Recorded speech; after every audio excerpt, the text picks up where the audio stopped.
Hi, I'm Diane Dupuis, president and founder of Famous People Players. I want to thank you so much for returning to hear my story. It means an awful lot to me, and I hope it means a lot to you, too. But I want to tell you, there I was trying to figure out how I was going to make this dream of mine of putting together a theater company called Famous People Players.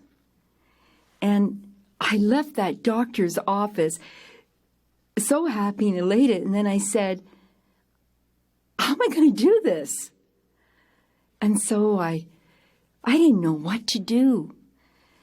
And then I started doing lots of research. And one of the techniques in theater that I discovered was a technique called black light. Now, black light, as I mentioned, is where people are dressed all in black. And they manipulate these life-size, whatever, colors, tables and chairs, whatever, that are painted in bright fluorescent colors.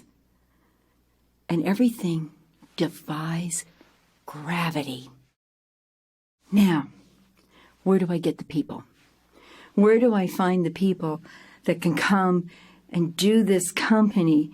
People that are hidden, people who are labeled that awful name, mentally retarded. And we can't tell anybody we're doing it. How do we do this? So I start going around to the Association for the Mentally Retarded. Excuse me if I keep using that word. It's important because it's history. And I want you to know what it was really and truly like back then. And nobody seemed to like the idea because they thought it was going to look like a freak show. And I was getting more discouraged. But I honestly think that my passion was so strong. And being very young at the time, I like to say too, I wasn't going to stop. I was going to be what you call a trailblazer on this one. And so finally, after being rejected and rejected from group homes to workshops to institutions, I came across this place. And there were all these young people living there. And I went in and I saw them, and my eyes looked everywhere. And I could see this group that looked like, well, they were flexible. Their bodies could move, I imagined, to the rhythm of the music. And they seemed more well-behaved. Then on the other side of the room were these ones that were so totally out of control. I thought, oh my gosh, I can't take them. So I sat down in the middle of this living room as they all gathered, and I told them about my dream and how we were going to be the pioneers who are going to bring integration to the forefront of the world. And nobody will know. But when they find out who did that, you guys are going to be stars. Well, then they all got thinking about it. And the group that I was really hoping I would love this idea, one person put their hand up and said, I'd rather go to camp. Oh, no, I don't want to do it. And then the ones over on the other side, who were very unmanageable, said, we're coming to join. And I thought, oh my God, how am I going to do this? And as I was leaving and getting in my car to drive away, I noticed one of these young players crawling out the window of the house instead of using the door. Like I said, they were totally unmanageable. I want to talk to you about three of those people. One was a young boy. His name was Renato. He was born with a very large head. It was the color of purple, potholes all over his face. He had these eyeglasses that were for somebody who couldn't see. And I just didn't know how to connect with him. And he lived in a room for 17 years with a towel over his mirror because he never wanted to look at himself. His mother was so afraid to let him out of the house for fear that someone would take him for a circus. And the other person that joined the group was a young girl. Her name was Brenda. And she was so violent, screaming, hollering. She could destroy your whole house in a matter of seconds if you looked at her the wrong way. There was another person, Benny, who sat on a floor and never spoke to anybody. He was so shy. He would never look anybody in the eye, and he would just rock back and forth, back and forth.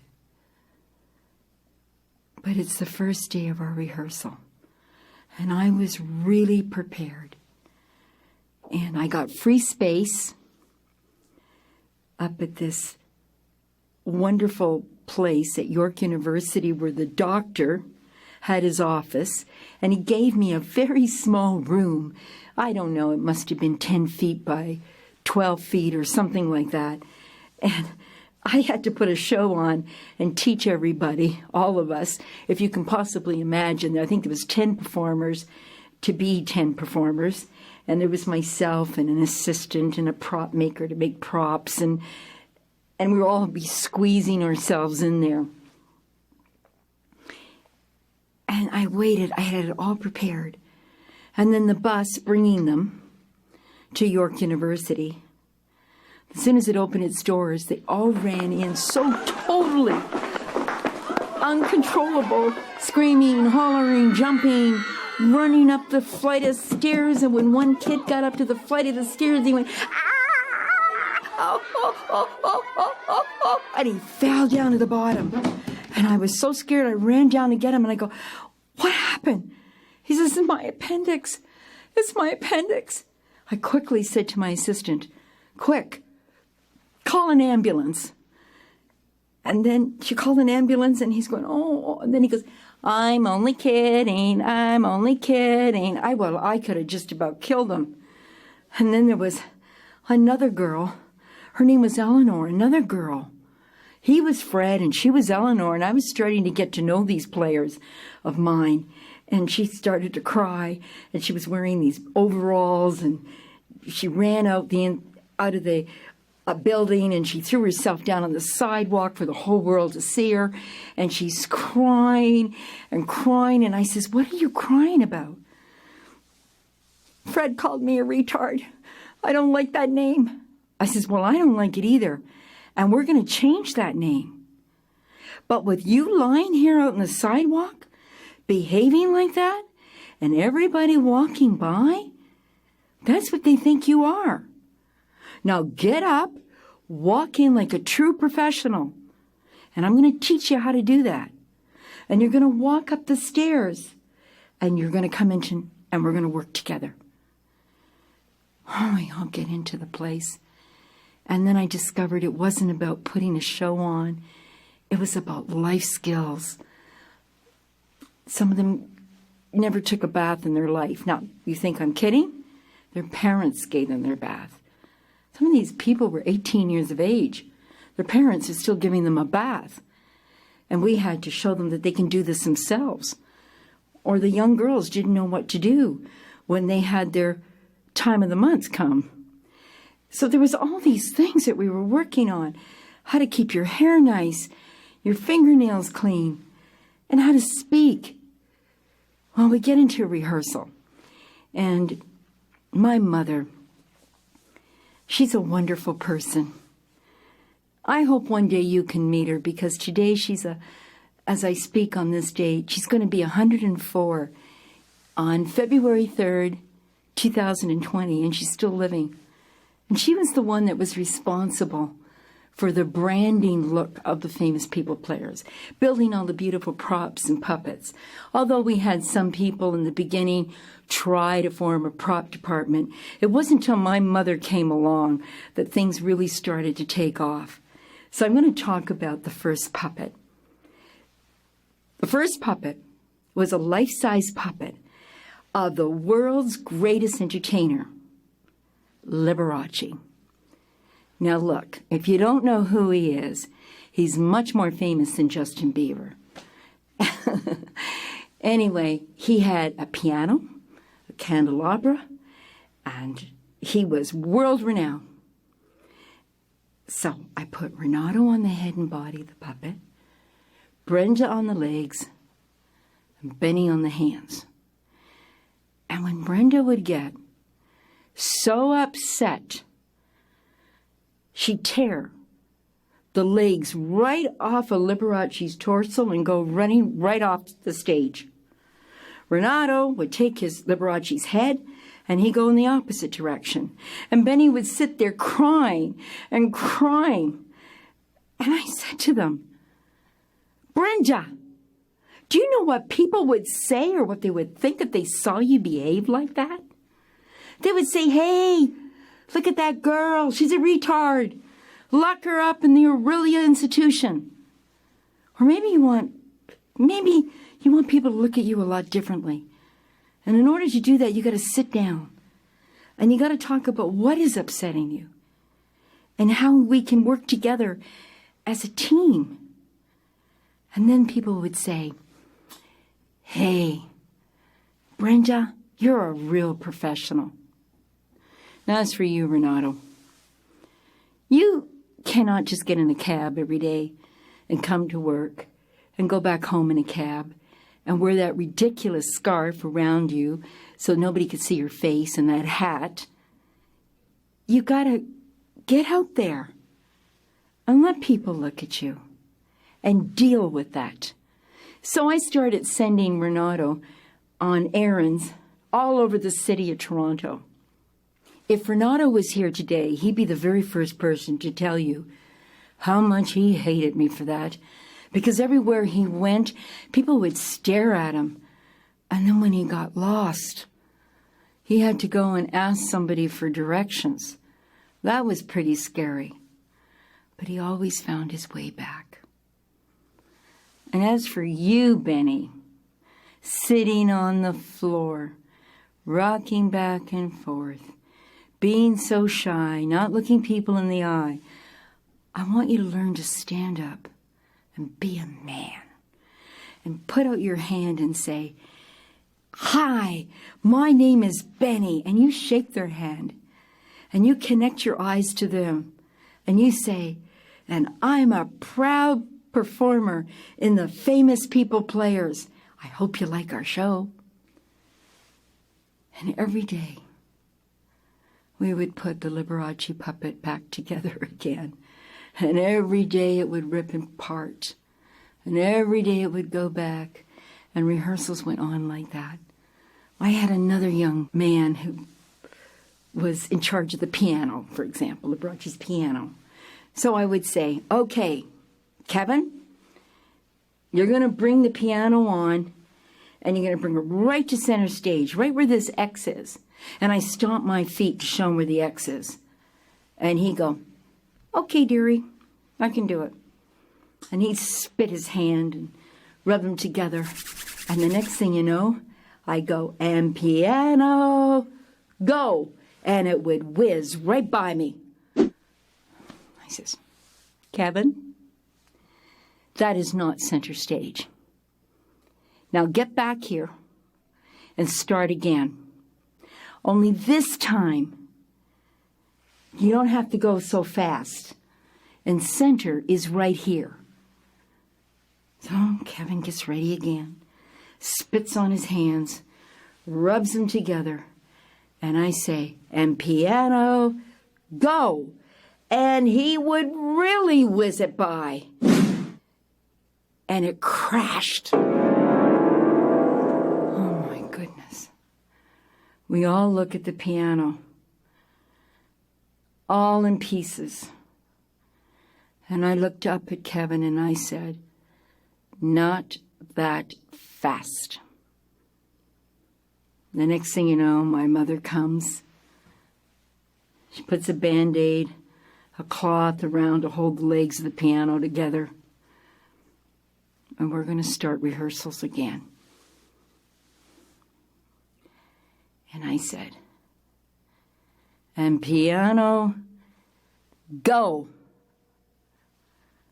And all of a sudden, Kevin goes, "E, E, E, E." And I said, "Stop. Not that slow." And I pulled it to center stage. In fact, Kevin, we're going to open with the piano already positioned at center stage. Kevin would always say to me, "You know, dearie, you worry too much. You need a cup of coffee." And every morning, he would always bring me a cup of coffee. And no matter what went wrong in rehearsal, Kevin would be the first to say, "Dearie, you worry too much. You need a cup of coffee. Relax." I was getting quite hysterical. And we practice. Well, what do we call ourselves? We called ourselves the Famous People Players. And why is that? It's obvious. We were doing a puppet of a famous person who was Liberace. We were the people, and they were the players. So, Famous People Players. All made sense. Now, to make a long story very short, I got to get the real Liberace to see Famous People Players. I know if he saw us, oh, he would love us. We're getting really good at this. We're getting really good at it. And I have to tell you, we practiced and everything would go wrong. And we would practice and everything would go wrong. In fact, we got a tiny little showing at the Canadian National Exhibition. And we went and performed there just as a trial balance. Nobody knew who we were. We hid in our little dressing room. And I got to tell you, more things went wrong on that stage. We were never going to be ready. And the clock was ticking on this project. Either we were going to make it, or everybody was just going to go back to their sheltered workshops, and that would have been the end of it. And I wanted it to work so much. And I wanted to work it because I didn't want to be a failure. I had to make something out of this project. It had to be something really wonderful. So anyway, I write Liberace endless letters. And I get no response. And I'm trying to figure out how I'm going to do this. And so, like I said, I'm going to make a very long story short. I call his manager up. And I would pretend I was some very important socialite. "Hello, Mr. Heller. I'm up here in Toronto, Canada. We're having a big event for the Prime Minister of Canada. And we've heard about a beautiful puppet you have of Liberace. I don't know the name of the group. I think it's called Famous People Players. And I was wondering if you represent them." Well, I don't even know who this group is. "Well, they're really wonderful, and we really love them to perform for the Prime Minister of Canada. And I'm wondering if you could let me know how I can contact them. And, oh dear, I really do want to see this happen." And he says, "Well, can I have your name and number, and I'll contact you." No. "I'll call you next week." Bingo. So this dialogue would go on. Then I would call as the Prime Minister's secretary. "Hello. I'm calling for Prime Minister Pierre Elliott Trudeau. I'm sure you've heard of him. And Mr. Trudeau would like to meet the Famous People Players. Do you think you could help? He was very fond of the Liberace puppet." He's seen it, and it looked good, and we'd like to have it for a very special occasion. He says, I keep hearing about the famous people players. I'll get back to you. Look, Mr. Trudeau is extremely busy, so I'll call you back. And this would go on, and this would go on, and this would go on. And then finally, Mr. Heller answers one of my letters. And he says, Liberace's coming to Toronto to perform at, which is now called the Sony Center. It used to be called the O'Keefe Center. And he'd like to come and see what you do. So I said, we're having a special dinner at the hotel. It was called the Inn in the Park, which doesn't exist anymore. And we like to do it in honor of Liberace and welcome him to Toronto. Oh, the mayor will be there. Everybody will be there. It will be really wonderful if we can make this happen. And he says, okay, we'll make it happen. So I was quick to go back to the organizers who were doing a big gala at their conference. And I said, I got you Liberace. Well, everybody was quite surprised, but he doesn't know anything about the group. So he just knows he's coming to see and get an award, and he's going to see our show. So I was the one that had to go down to the Royal York Hotel, which still exists in Toronto, called the Fairmont, and pick up Liberace in a limousine and bring him up to the Inn in the Park. Now, if you've ever been into this magnificent hotel of ours in Toronto, I highly recommend you make a reservation. But there's all these banks of elevators, and I was going back and forth every time an elevator door opened, waiting for Liberace, and then all of a sudden the elevator door opens, and there he stood. And all I kept thinking about in my mind was, this puppet of ours does not look anything like this man at all. And I just about died. I get into the limousine, and Liberace was smiling with these big white teeth. And I went, oh my God. Our puppet doesn't even have any teeth. I was so scared. We get to the Inn in the Park, and we bring Liberace into the ballroom, and he sits there at the head table, and everybody's applauding him. And I was a nervous wreck, and then all of a sudden the house lights went down. The house lights went down. The music started. The curtain went up, and the company started to perform. I could not believe what I saw. It was as if a guardian angel had flown into the room, and everybody became professional. And the performance was so beautiful. It was so electrifying. And everybody was clapping. And the last number that the company performed was Liberace's recording of The Impossible Dream. To dream the impossible dream. To be better far than you are. To try when your arms are too weary to reach that unreachable star. And only I knew the story behind each of these people, who they were, what they were like. There was Renato behind there, and Brenda, and all the others, and I was so mesmerized by it all.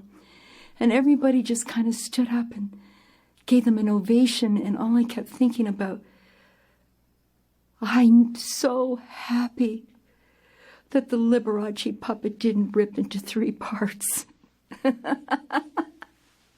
Well, anyway, Liberace quickly gets out of his seat, goes to the podium, and he says to the room of 1,000 people, "This show was so wonderful.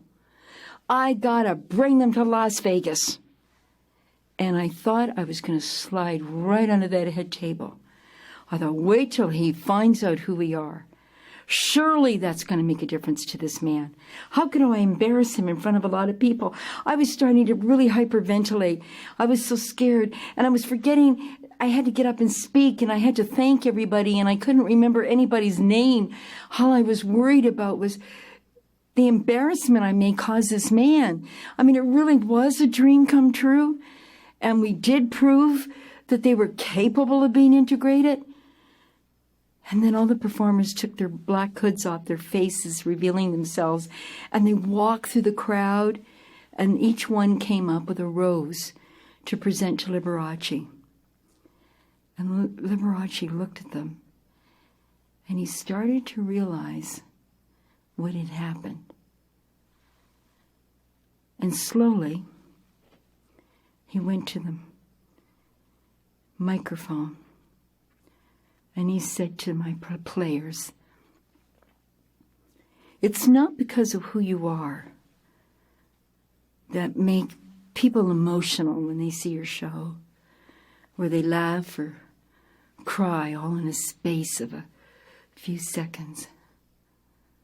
It's because you're truly talented, and you have the same right to be up on my stage as anybody else.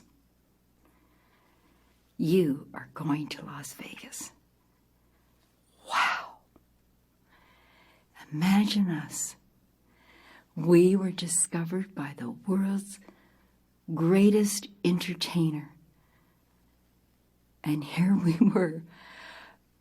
I cannot begin to tell you how excited that was. And then 2 weeks later, I get a phone call from the hotel, and the entertainment director was so upset we were coming. And he didn't want us there. This was the biggest star. And if anything ever went wrong down there, we're not in the social services industry. This can't happen. And my bubble burst, and I was so sad. I was crying inside. And he says, "I'm coming to Canada, and I've got to speak to you about this." So I met him at the airport.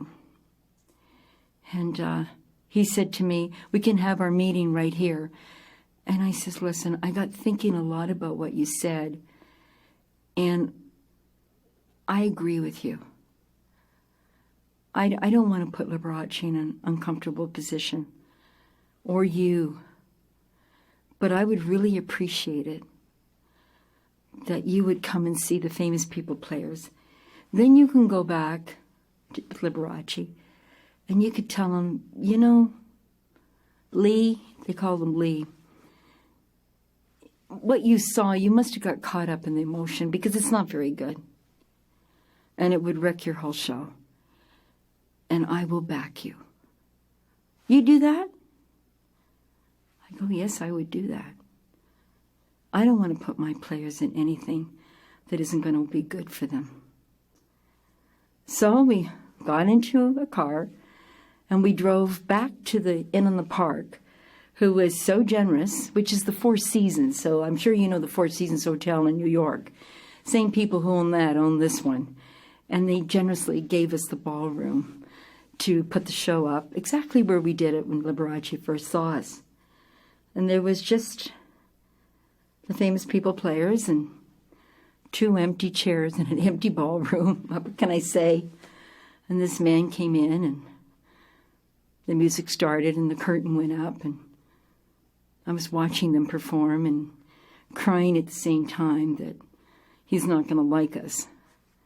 And 5 minutes into the show, he leaned over to me. He says, "Okay, you're going to Vegas, but those props have to be made 3 times the size, because our showroom is huge, and people are paying good bucks for these tickets to come and see Liberace, and the people in the last row, in the last booth, have got to see everything the way the people in the front row see it." And I was so happy, and I drove them all back to the airport, and I was so excited. I can't begin to tell you how excited we got through that hurdle. And my mother was busy trying to get the props looking bigger and God knows everything else. And we were back in rehearsal. And one of the things that Liberace's stage director, his name was Ray Arnett, and he was absolutely the best in the business as far as I'm concerned. He used to be a hoofer. Hoofer is a tap dancer for the very famous Judy Garland. Well, if you don't know who she is, start Googling. Anyway, I want you to know, we finally get everything packed, and we go to the airport.